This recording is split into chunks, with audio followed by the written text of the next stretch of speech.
The UK has just seen its first ever female genital mutilation prosecution, but now we're faced with a new problem.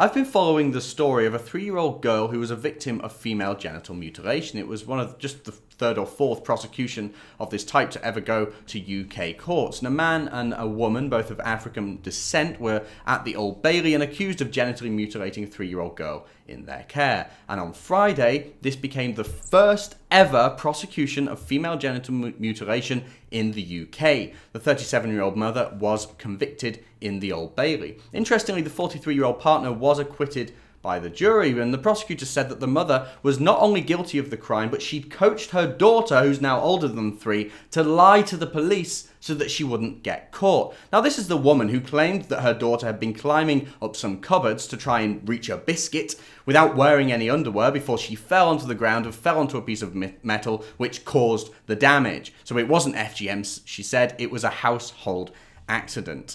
As I've mentioned before, the defendants can't be named for legal reasons. Protecting the identity of this young victim is the most important thing here, but there are plenty of other things we know about this woman, things that were revealed in the last couple of trials and times that they've been in court, where they've talked about these crazy things that have been going on in the background. So she denied FGM, but of course she wept in the dock as she was convicted, but it was fairly obvious she was going to be found guilty and that she was trying to hide something, because they found evidence of witchcraft in this woman's home, which was designed to silence the police and the prosecutors in this case. They found cows' tongues with nails through them. They found limes stuffed with written curses and wrapped in tinfoil around the house, which she thought would stop people from talking about the issue. And prosecutor Caroline Carberry QC said they also found a jar with a picture of a social worker covered in pepper found hidden behind a toilet in the bathroom.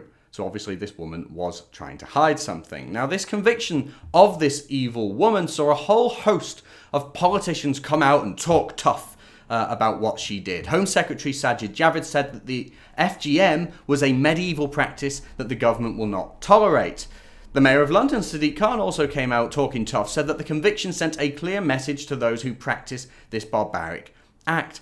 But it's funny, isn't it? Because the politicians always seem to talk tough whenever it comes to FGM. But this is the first ever prosecution of FGM that's happened in the UK. So it seems to me that talking tough doesn't really do anything. This has been illegal for decades and the politicians might talk tough. Meanwhile, girls are still finding themselves victims to this awful medieval barbaric crime. Nothing has been done for years. There's other news too, by the way. FGM expert, barrister Dr. Charlotte Proudman, has said that FGM is almost impossible to detect these days, and that anecdotal data now shows that FGM is being performed on babies. Not just women, not just children, but babies.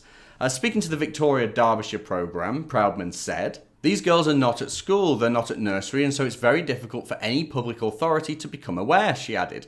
"By performing it at such a young age, they're evading the law." A Freedom of Information request submitted to the West Yorkshire Police as well also found that a quarter of the 17 FGM reports between 2015 and 2017, by the way, 17, that's nowhere near as many as actually happening, so that's one thing here, but the 17 FGM reports between 2015 and 2017, a quarter of them were victims aged 3 or under.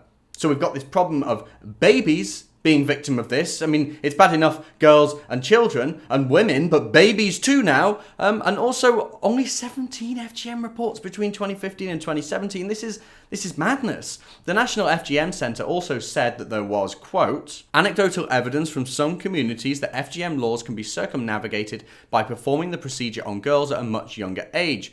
The girls are unable to report, the cut heals quicker, and the prosecution is much harder once evidence comes to light and the girl is older. There needs to be much greater recognition of this issue across different areas of the UK." Dr. Proudman also said that old fear of being called racist is making it harder than ever to deal with FGM.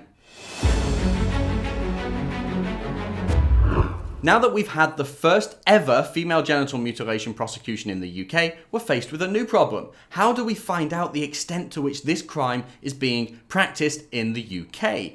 939 calls were made to emergency services about FGM between 2014 and 2018. But with a huge amount of cases going completely unnoticed because young victims obviously can't pick up the phone and report it themselves, we clearly have no idea just how often This is happening in the UK, a first world civilised country. The Crown Prosecution Service has only received 36 referrals from the police since 2010. But one report by City University of London estimated that there's 137,000 at least victims of FGM in England. So this prosecution is welcome news. It's great to see some action taken for once, but it doesn't give me much hope that anything is going to change anytime soon. Until there's a total cultural shift in the way that these crimes are dealt with, and until the government takes action against communities that refuse to integrate and abide by the law, then this wicked and barbaric practice is just going to continue.